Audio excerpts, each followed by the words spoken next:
저는 이루기 전에 하나님을 기쁘시게 하는 자라는 증거를 받았느니라. 믿음이 없이는 기쁘시게 못하나니 하나님께 나아가는 자는 반드시 그가 계신 것과 또한 그가 자기를 찾는 자들에게 상 주신 이심을 믿어야 하십니다.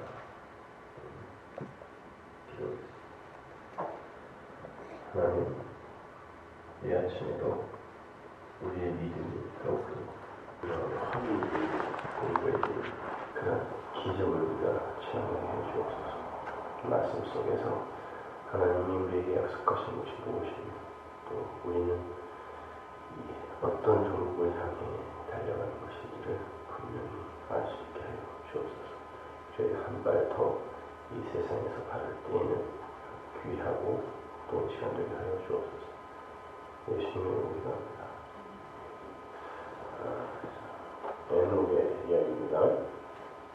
믿음의 이야기를 하면서 아벨의 이야기를 하다가 이제 아벨의 그 이야기 다음에 에녹의 이야기를 붙이고 있어요. 많은 분들이 그 에녹과 같은 혹은 엘리야 같은 그렇게 죽음을 보지 않고 하나님 나라로 그냥 올라간 그 사람을 부러워하죠. 그런 그분들은 아마 신앙생활을 통하여 죽음이 무엇인지를 경험해보지 못한 사람일 거예요. 그러니까 그 육의 죽음이 이렇게 두려운 거죠. 신앙생활을 통하여 계속 죽어본 사람은 오히려 그날이 더 기다려질 터인데 이제 죽음이 무서우니까 나도 그렇게 죽음을 통과하지 않고 하나님 나라로 갔으면 좋겠다 이렇게 생각합니다. 그걸 그런 관점으로 보시면 안 되고 그래서 골로새서 1장 13절에 보면 하나님이 우리를 흑암의 세계에서 건져서 어디로 옮겼다 그러죠? 과거 완료. 아들의 나라로 옮겼다 그러죠? 그러면 여러분은 이미 에녹이나 엘리야처럼 살아있는 상태에서 아들의 나라로 옮겨진 상태란 말입니다. 지금 에녹이 간 곳은 이 세상이 아닌 다른 나라가 있다, 다른 세상이 있다라는 것을 보여주는 하나의 어떤 교훈적인 그림인 것이 절대로 이 세상에서 뭐 하나님을 기쁘게 하는 그런 삶을 사는 사람은 죽음도 맛보지 않고 이렇게 상을 받아 그대로 하나님 나라로 갈 것이다. 이게 아니란 말입니다. 그 트루먼 쇼라는 그런 영화가 있습니다. 굉장히 잘 만든 영화인데 짐 캐리가 자기가 이 세상이 이게 전부라고 생각하면서 살았는데 나중에 보니까 그 세상이 거대한 하나의 그 영화 무대 세트였어요. 그리고 자기의 일거수일투족이 24시간 이렇게 어떤 감독에 의해 찍혀서 전 세계에 이렇게 생방송이 되는 겁니다. 인간들의 관음증을 잘 표현을 해준 건데. 근데 대학에 들어가서 그러니까 모든 사람이 다 배운 거예요. 어떤 역할을 맡은 감독에 의해서 고용이 된 사람이에요. 어렸을 때 물에 빠져 죽은 익사한 아버지도 다 배우고, 근데 나중에 그 물에 빠져 죽은 아버지가 이렇게 눈앞에 나타나기도 하고 그래요. 그래서 뭔가 이상하다라고 생각했을 때 대학에 들어가서 실비아라는 여자친구를 만났는데 그 여자친구가 네 삶은 다 조작된 거라고 거짓이라고 얘기를 해주죠. 그래서 그거를 알자마자 자꾸 그 아빠가 그 바다에서 빠져 죽었기 때문에 이 사람은 물 공포증이 있거든요. 그러니까 그걸 다 만들어내는 거예요, 감독이. 왜냐면 그 물 밖에 무대 세트 그 벽이 있거든요. 그거 열고 나가면 이제 세상이 있는 거예요, 진짜 세상이. 그러니까 거기를 못 가게 하려고 이 사람에게 그 물 공포증을 만들어낸 거예요. 물엔 들어가 있어 못했던 사람이 결국 여기가 이게 다가 아니라 진짜 세상이 있다는 걸 알게 되자 그 전까지는 평안하게 살았던 그 사람의 삶에 여기서 빠져나가야 된다라는 분투가 시작이 되고 그때부터 이 사람의 인생이 고난이에요. 우리의 인생이 그런 거예요. 여기가 다 다라고 생각하면 우리는 얼마든지 여기에서 사람들 비유 맞춰주고 또 이 세상에서 인간들이 행복과 가치라고 상정해 놓은 것들을 추구하면서 살 수 있어요. 근데 그게 아니다라는 걸 알게 되면 그때부터는 그 모든 게 이제 심드렁해진다. 이게 다가 아니다. 에녹 같은 사람 보세요. 에녹이 하나님과 동행했는데 65세에 무드셀라를 낳고 300년을 동행했다 그래요. 창세기장에 가면. 그럼 65세 이전에는 평안하게 살았어요. 짐캐리처럼. 근데 어느 날 하나님이 계시가 내려와. 뭐냐면 무드셀라. 창 던지는 자죠. 옛날에는 그 창 던지는 자가 맨 앞에 서서 전투를 지휘했어요. 그래서 던져서 상대방의 적장을 먼저 죽이면 이쪽이 승리하는 거고, 이 창 던지는 자가 먼저 죽으면 그 전쟁이 끝나는 거고, 그래서 이제 심판을 의미하는 무드셀라. 그래서 무드셀라라는 단어를 우리 사람들은 이가 죽으면 심판이 임한다, 혹은 이가 죽으면 쏟아진다, 이가 죽으면 새 세상이 열린다, 이런 의미로 이제 사용을 했단 말이에요. 그러니까 65세 아들이 태어났는데 계시와 함께 아들이 난 거예요. 어떻게 왔냐면 이가 죽으면 심판이 임한다. 한번 생각해 보십시오. 얘가 언제 죽을지 하나님이 말은 안 해줬어요. 근데 옛날에 고대 시대 때 유아 사망률이 굉장히 높았던 거 아시죠? 우리 어렸을 때만 해도 그랬잖아요. 뭐 9 나와서 한 6 건지면 많이 건지고 시골에서 보면은. 그러니까 한번 뭔가 이렇게 희망이 있고 가능성이라는 것들이 이렇게 열렸을 상태에서 모든 게 의미가 있고 가치가 있지, 뭘 좀 부지런히 한번 해보려고 하다가 이거 다 해놓은 다음에 오늘 얘 죽으면 어떡해? 이런 종말이 나에게 이미 예고되어 있는 상태에서는 이 세상에서의 그 어떤 것도 가치 있는 것이 못 되는 거예요. 그리고는 이 사람의 온 신경은 다 종말에 가 있는 거죠. 언제 끝나는 거야 도대체? 이렇게 돼요. 이 본문을 보면 에녹이 죽음을 보지 않고 옮겼다. 그리고 하나님이 옮기셨다 그런단 말이에요. 근데 하나님이 옮기셨는데 그 삶이 뭐냐면 이 세상의 재미와 이 세상의 행복과 희망을 차압당한 거잖아요. 계시가 오므로 말미암아 이 세상에서의 어떤 쾌락, 기쁨, 재미 이런 것들이 하나님에 의해 차압을 당하는 거예요. 에녹은 365세에 하나님의 나라로 옮겨간 게 아니라 무드셀라가 낳자마자 태어나자마자 이 세상에서 발을 든 거란 말이에요. 그 이야기를 하는 거예요. 그게 세상 속에서의 죽음이죠. 그래서 믿음의 이야기를 하면서 아벨, 가인에게, 세상에게 맞아 죽은 아벨의 이야기에 에녹의 이야기를 붙여놓은 거지, 이 두 사람이 다른 극명한, 한 사람은 맞아 죽고 한 사람은 안 죽고 하늘로 올라간 이런 이야기가 아니란 말이에요. 결국 둘 다 이 세상에서 죽는 성도의 이야기란 말이에요. 그러니까 그 하나님이 이를 기뻐했다라고 하면서 그 근거를 뭐라고 그러냐면 믿음이 없이는 그래요. 그죠? 믿음으로 그가 하나님을 기쁘게 했다. 그래요.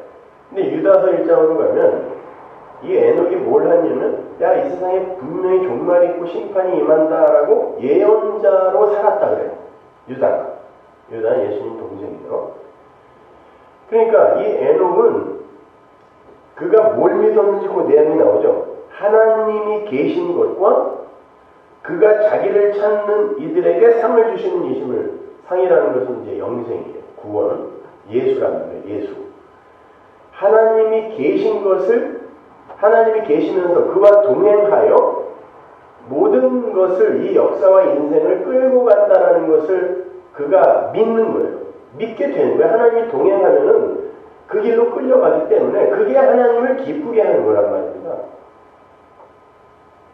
하나님은 계시다. 그리고 그분이 내 삶을 끌고 가는 게 맞다. 그래서 이 인생이 나에게 별로 뭐 이렇게 사는 것도 괜찮을 것 같아. 옛날 같으면 그냥 금방 파르르 떨면서 도대체 이 세상을 살아야 되나 말아야 되나 할 텐데 살만해지는 거예요. 하나님이 계시니까. 어제 어떤 교인이 또 찾아와가지고 저한테 우리 첫째 아들이 제 전 부인 애고 둘째 셋째는 우리 지금 집사람 애라고 그러면서 사람들이 그런다는 거예요.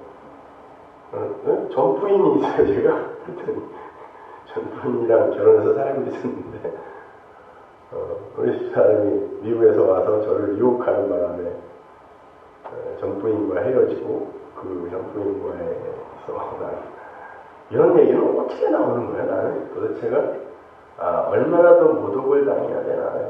근데 와서 그 얘기를 하고 있는 정도면 얼마나 심각하게 그걸 받아들였으면 저한테 확인하라고 하겠어요. 그리고 좀 그러면 어때요? 진짜 전부인이 있었으면 안 돼요? 목사는? 그러니까 애들까지 그렇게 건드리는 것에 대해서 이제 내 인내심의 한계가 왔다는 생각이 들더라고요. 그런데 그렇다고 해갖고 어떻게 그럴 수가 있지가 아니라 이제는 사람이라는 게 그런 거구나라는 것. 이보다 더한 일은 왜 없겠냐라는 거예요. 그리고 하나님이 계심으로 나와 함께 동행함으로 이런 일이 일어난다는 건 분명히 하나님께서 내 삶에 자식의 삶에 유익이 될 것이다 라고 여기셨기 때문에 허락하신 거란 말입니다. 그러니까 그냥 또 괜찮아요. 우리는 그렇게 이 인생과 역사에 대해서 계속 실망하고 거기에서 한 발 한 발 그냥 죽어가는 거예요. 매 순간. 그렇게 죽는 거예요. 죽으면서 결국 이 세상에서 다른 나라로 옮겨가는 거예요. 그게 에녹이에요. 다른 거 아니라니까요. 아니 그렇게 죽는 순간에 죽음을 안 보고 에녹이 그렇다고 병이 안 걸렸겠어요. 무슨 그 삶에 고난이 없겠어요. 자식이 속을 안 썩였겠어요. 다 겪을 때니까요. 그리고 결국 365세에 남들 900살 이상씩 살 때 3분의 1밖에 못 살았잖아요. 그거 복이에요? 진짜 원하세요 그런 거? 개똥밭에 굴려도 이승이 더 낫다며요. 아니 3분의 1밖에 못 살고 그냥 꼴까닥 이 육의 숨이 넘어가는 순간만 모면하는 건데 그게 왜 이렇게 부러운다고? 성경은 그런 거 부러워하라고 이런 걸 적어놓은 게 아니라 성도의 삶, 믿음으로 살아야 하는 성도의 삶이 무엇인지를 이렇게 역할을 맡아서 설명하고 가는 거예요. 에녹도 마찬가지고 금방 제사 한번 드리고 두들겨 맞아 죽은 아벨도 마찬가지고 이렇게 믿음으로 살면 믿음이 반드시 하나님이 내 안에 들어오는 하나님이 나와 동행하여 반드시 죽음으로 다른 나라로 나를 끌고 가는구나. 이 이야기를 하는 게 아벨의 이야기고 에녹의 이야기라고 합니다. 나를 다른 나라로 끌고 가는 거예요. 내가 다른 나라로 끌려간다는 건 내가 역사 속에서 죽는다는 이야기란 말이에요. 그거죠. 그러니까 어차피 죽어야 되는 것이기 때문에 세상에 나를 죽이려고 달려드는 그 경험해보는 거 나쁘지 않은 거예요. 그리고 당연히 그 일을 겪어야 되는 것이고 그런 환난과 그 악몽이 우리에게 점점 소망을 공고히 해주는 걸음으로 쓰여지게 되는 거란 말입니다. 다른 거 없어요. 미가서로 하고 미가서 6장 한번 보세요. 6장 6절 내가 무엇을 가지고 여호와 앞에 나가며 높으신 하나님께 경배할까? 내가 하나님께 뭘 갖고 나가면 하나님이 기뻐할까예요. 내가 번제물 1년 된 송아지를 가지고 그 앞에 나아갈까? 제사예요. 여호와께서 천천의 숫, 양이나 만만의 강수 같은 기름을 기뻐하실까? 내 허물을 위하여 내 맏아들을 바칠까? 내 영혼의 죄를 인하여 내 몸에 열매를 드릴까? 사람아, 주께서 선한 것이 무엇임을 내게 보이셨지 않냐? 여호와께서 내게 구하시는 것이 오직 공의를 행하며 인자를 사랑하며 겸손히 네 하나님과 함께 행하는 것 아니냐. 공의를 행한다라는 건 여기에서 미슈파르 아사라는 단어는 정의의, 의의 옷을 입는 거예요. 이걸 정의롭게 행하는 거라고 하면 여기 바로 위에 내 삶의 열매를 드릴까? 아니라 그러잖아요. 그거. 내 삶의 열매도 안 받고 하나님을 위하여 내가 내 맏아들 바쳐도 안 받아요. 그러니까 아브라함이 맏아들 이삭을 들여서 복을 받은 게 아니라니까요. 성경은 맏아들을 줘도 안 받고 하나님은 맏아들도 안 받고요. 내 삶의 열매도 안 받는데요. 그러면서 뭘 하라고 하냐면 의의 옷을 입고 인자, 예수를 사랑하는 거예요. 내 아들, 바울서신에 몇 번이나 반복해야 나오죠. 아들을 사랑하지 않는 자는 다 저주를 받은 자다 그래요. 그럼 아들을 사랑하는 게 뭐냐고. 예수 그리스도가 나를 구원하셨고 그분의 은혜가 아니면 나는 존재할 수도 없다는 거, 이 사실을 모르는 자. 그래서 예수를 사랑하는 거잖아요. 그 예수를 사랑하지 않는 자는 다 저주를 받은 거예요. 고린도전서 13장의 이야기처럼 몸을 불사르게 내주고 전 재산을 다 팔아 부재를 하고 그럼에도 불구하고 아가페 그 사랑 관사가 붙어 있어요. 거기에 사랑이 없으면 아무것도 아니다 그러죠. 그죠? 그건 내 안에 사랑이 없이 그런 일을 행하는 건 나쁜 거다 이런 뜻이 아니라 하나님의 사랑이 아니면 니들이 행하는 그 어떤 일도 아무것도 가치가 없다는 뜻이지. 니들이 사랑하는 마음 없이 그런 일을 행하면 하나님이 이거 안 받는다는 뜻이 아니에요. 니들이 몸을 다 물살에 내어줘서 순교를 폴리캅처럼 순교를 당하고 전 재산을 다 팔아서 구제를 한다고 할지라도 니들은 그 사랑, 하나님의 아가페는 하나님의 사랑이란 말이에요. 우리가 가질 수 있는 사랑 아니잖아요. 그 하나님의 사랑이 없다면 이거 다 똥이라는 뜻이란 말이에요. 그게 미가서 6장의 이 이야기란 말입니다. 열매도 안 받고 맏아들도 안 받아요. 하나님은요. 의의 옷을 입어야 되고 인자를 사랑해야 돼요. 그리고 하나님과 함께 동행하는 거예요. 근데 그 동행이 어떤 동행이냐고요? 다른 나라로 끌고 가는 동행이란 말입니다. 이 세상에서 외국인이요, 이방인이요, 나그네로 살게 하는. 그럼 나그네가 이방인이 대단한 거 먹으면서 산의 진미 맛보며 그러고 가나요? 나그네는 어디로 가요? 결국 집으로 돌아가야 되는 거죠. 그 사람의 목적은 주막집에서 국밥이나 후루룩 마시고 빨리 걷는 거예요. 어디로? 집으로. 그게 나그네라니까요.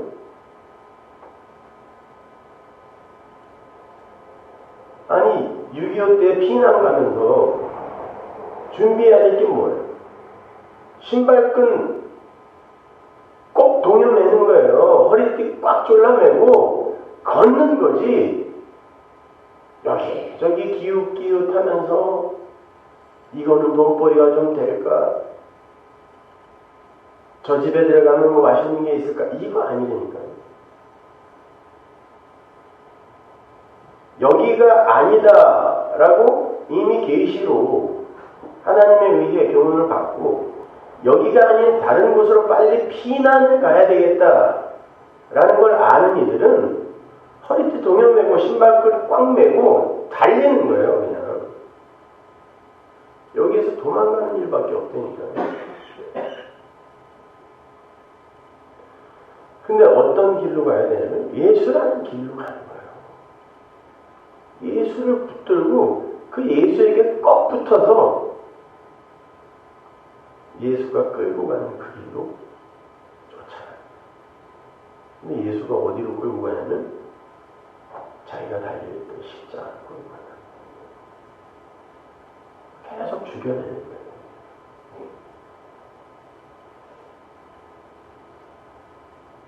그러니까 오히려 이러한 세상의 풍파와 징후를 다 겪으면서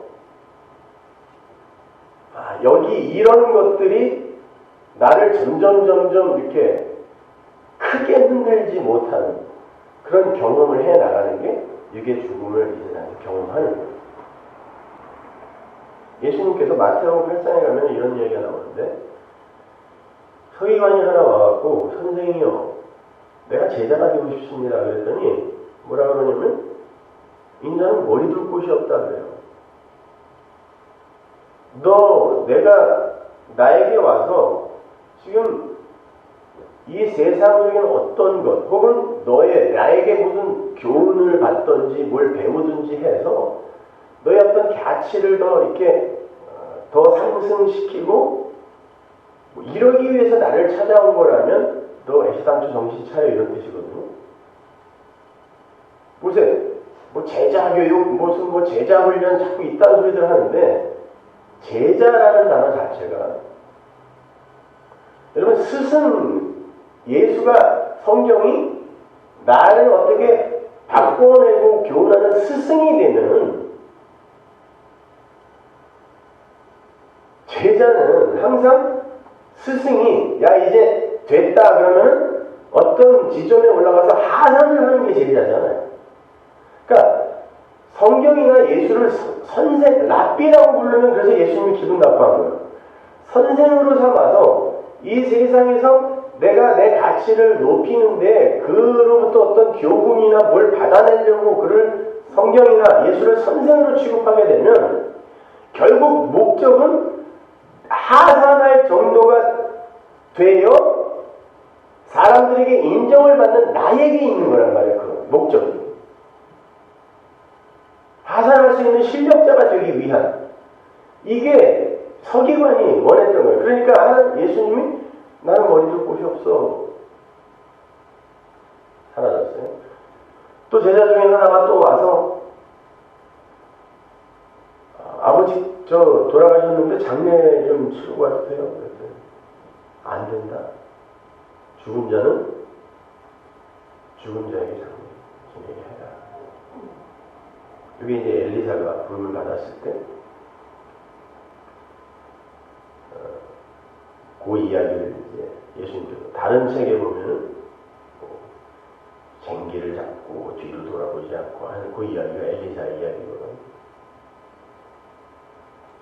이 세상에서의 어떤 나의 가치와 내가 가치로 소유하고 있는 나의 존재의 확장으로 소유하고 있는 그 관계라는 거 있죠. 이것까지도 하나님이 다 깨버리는 거예요, 지금.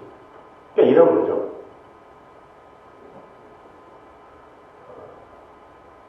동량은 못 줄망정 쪽박은 깨지 말라는 말이죠. 이 쪽박을 갖고 와서 여기에 뭘 담아주면 내가 내 인생을 보다 윤택하게 하고 내 가치와 자존심을 챙겨낼 수 있으니까 여기다가 뭘 채워주세요. 이게 율법주의예요. 내가 준비해간 뭐가 있는 거예요. 근거가 있는 거예요. 내 가족이든지 그게 나의 지식이든지 아니면 하여튼 나의 열정이든 뭐든. 근데 예수님이 뭐 하시는 거예요? 그 쪽박을 지금 깨버리는 거예요. 그걸 갖고 와서 거기에 뭘 담아? 네가 가치 있는 존재가 되기 위해 날 찾았다면 너희들은 아니잖아. 그러면 그게 그러한 자들은 절대 하나님의 제자가 될 수 없는 거죠. 그리고는 성경에 예수님이 주무시는 장면이 딱 한 번 나오는데 바로 그 밑에 풍랑 위에서 주무시는 예수님이 나와요. 그 말은 무슨 말이냐면 하나님이 사랑하시는 자에게 잠을 주시는 듯다 라고 이야기하죠. 저는 부장이 안 사랑하는 것 같은데 무슨 말이냐면 이 관계 그리고 내 쪽박을 갖고 내가 이 세상에서 어떤 괜찮은 평가를 받는 자가 되기 위해 하나님을 믿고 종교를 갖는 자들은 절대 세상의 풍랑 속에서 안식, 잠을 잘 수 없다는 뜻이에요. 근데 예수님만이 그런 세상의 풍랑이 치는데 왜 하필 거기서 주무시냐고요. 딴 데서 자도 되는데. 그 풍랑이 있는데 예수님은 하나님 나라에 관심이 있기 때문에 세상의 그 어떤 풍랑도, 십자가 같은 풍랑도 그를 어찌할 수 없다. 그래서 나는 세상에서는 머리 둘 것 없지만 하나님 나라에 머리 두고 세상의 풍랑 속에서 잔다.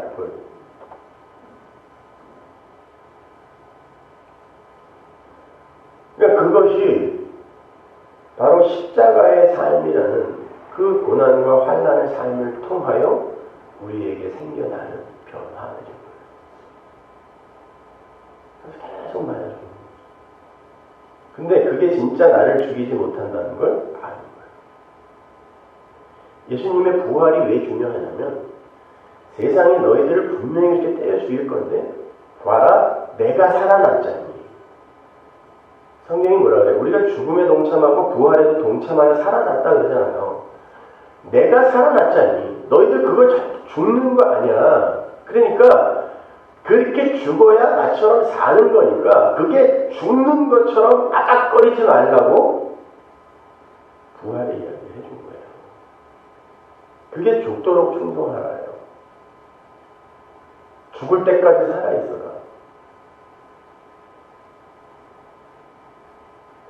그러니까 여러분은 에녹을 함부로 부러워하거나 그러시면 안 돼. 지금 여러분이 그 에녹의 삶을 사는 거예요. 아니 멀쩡한 세상에 진짜로 무드셀라가 죽는 그날 노아가 600세 되는 날이거든요. 계산해보면 무드셀라가 969세에 죽었으니까 진짜 딱 죽자마자 그날부터 비 오기 시작했다고요. 그리고는 온 세상이 싹 사라졌어요. 저주의 바다 밑으로.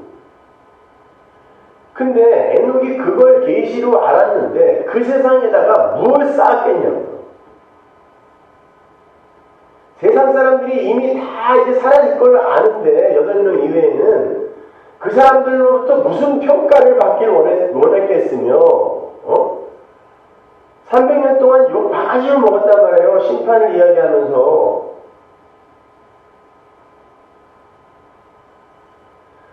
노아가 배 짓고 120년 동안 열심히 그 사람들한테 욕먹을 때 무드셀라와 같이 살아있을 테니까요. 하마터면 그 할아버지도 거기 방주에 들어갈 뻔한 거예요.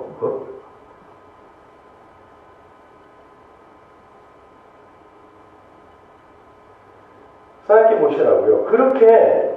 그렇게 이 세상은 이미 심판에 처한 거고 사라질 것이고 너희들의 평판이나 이런 것들 나에게 소중한 거 아니야. 하나님은 그런 걸 사용하여 나에게 뭘 교훈하시는 거지. 그래서 괜찮아. 이게 여러분 세상에 대해서 죽는 거예요. 그거 힘들어요. 세상이 나와 함께 공존하고 살아있는 상태에서 세상을 무시하고 사는 게 쉽냐고. 어렵다니까요. 그리고 아프다고요, 그게. 그게 곧 아벨의 삶이에요.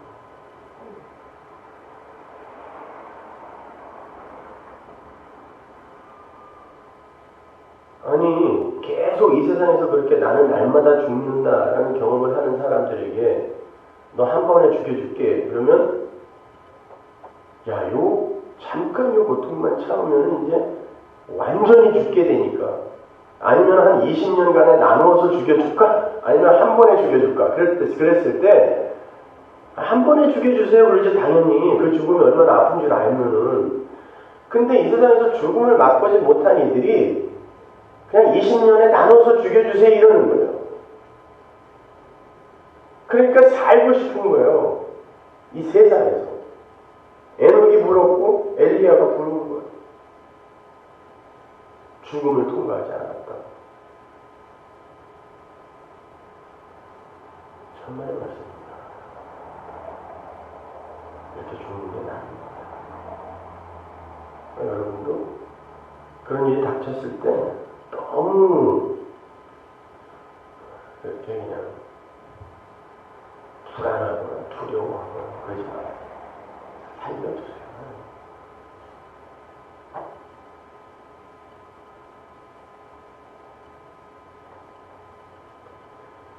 어떤 아이가 뭐 며칠 전에 자살을 하면서 그런 글을 남겼다 그러더라고요.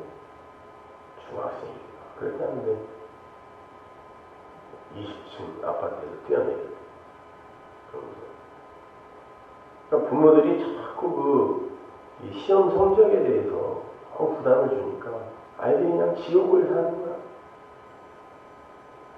그까짓 거면 점수 좀 뭐 자기들은 뭐 옛날에 공부 잘했나. 그 자식 새끼 공부 잘하는 거 그거 한번 자랑하고 싶어갖고 이렇게 애들을 달달 못 가갖고 말이죠. 그거 아니라 자랑하고 싶어서. 그거 곧 나니까. 나 자랑하고 싶어갖고 애들을 그냥 뭐 자랑하고 싶어서 그렇겠어요. 애들이 다 세상에 나와서 그냥 대우받고 잘 살게 하려고 하는 거지. 잘 사는 게 뭐냐고요. 어떻게 기독교인들도 그런 말을 해요. 뭐가 잘 사는 거길래 도대체 애들을 그렇게 잡아서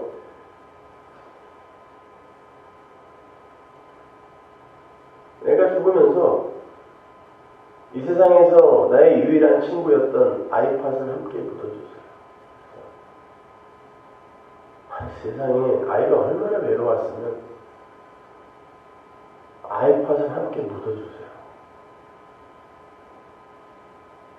걔가 유일하게 이 세상에서 기댈 수 있었던 게 아이팟밖에 없었다는 게 이게 인간들이 사는 세상이니까요. 진짜 그 부모가 자식을 사랑해서 그렇게 점수를 맞아 그랬다면 이 아이가 분명히 그 사랑을 느꼈어야 돼요. 그런데 그 목적과 의도가 다른 데 있으니까 걔의 친구는 아이팟밖에 없는 거예요.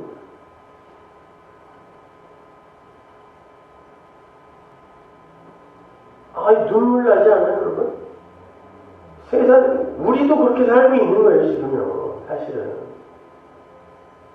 취미에 기대고, 쾌락에 기대고, 술에 기대고, 친구가 없는 거예요. 사랑이 없으니까, 세상에.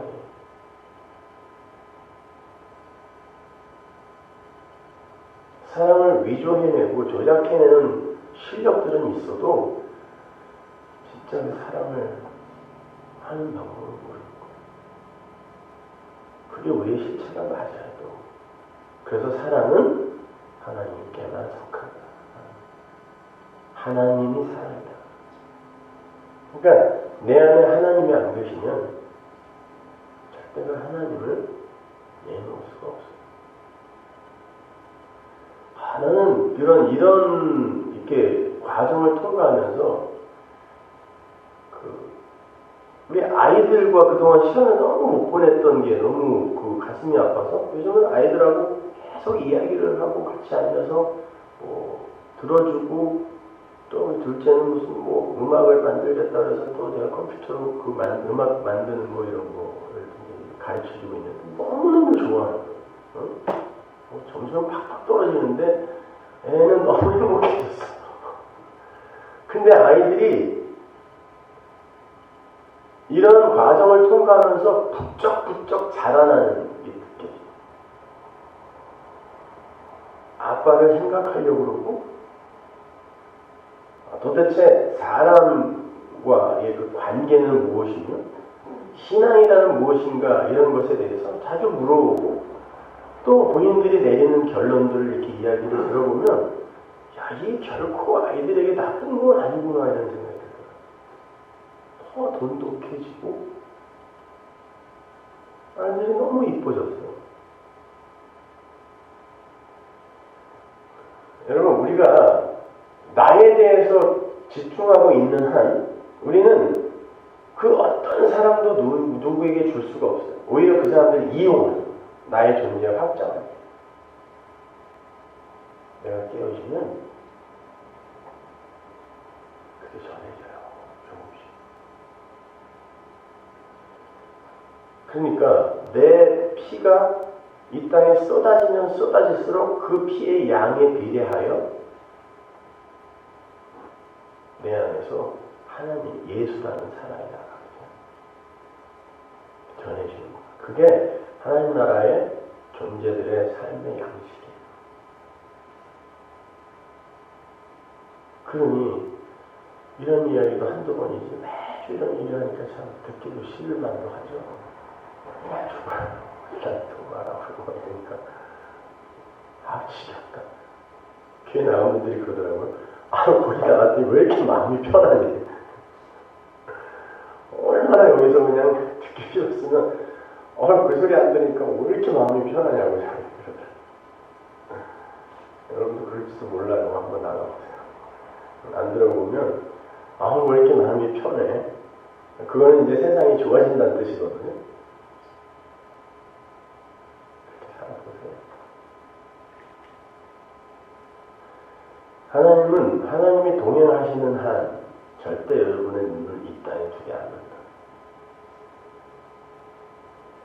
하나님이 동행하여 에녹을 하나님 나라로 데려갔다라는 거 잊지 마시고, 하나님이 동행하며 그를 체근하여 빨리 데리고 간 거예요. 300살에. 나그네인데 미적 하나님이 동행하면 그렇게 못 살아요. 허리끈 동여매고 그 애굽의 유월절 때처럼 서서 밥도 먹어야 돼. 지팡이 짚고. 뭐예요? 너 어디 갈 데 있어. 빨리 서둘러. 이거 하니까. 허리끈 동여매고 신을 신고 지팡이 들고 서서 유월절 예수를 먹는다. 그게 여러분의 이 광야 인생, 이 역사라는 인생입니다. 그러니까 그냥 가고 단단히 하시고 그냥 가시면 돼요. 끌려가시면 돼요. 다른 거 필요 없어요. 그러겠습니다. 하나님 늘 감사합니다. 아버지 하나님, 그렇게 예수를 아는 자, 하나님 나라를 계시로 받은 자들은 자기 것을 깨뜨려 예수의 죽음에 부어내는 그러한 마리아 같은 삶을 분명 살게 된다고 하셨습니다. 그건 곧 그의 삶의 십자가, 복음이 나타난다는 뜻인데, 하나님 그런 삶이 나타나는데 우리가 왜 그 속에서 절망하고 낙담합니까? 더욱더 소망을 굳게 붙들게 하시고 그렇게 부서짐 속에서 하늘의 즐거움을 맛볼 수 있는 이들이 분명히 있다는 것을 우리가 세상 속에 증거로 나타내게 하여 주옵소서. 예수님의 이름으로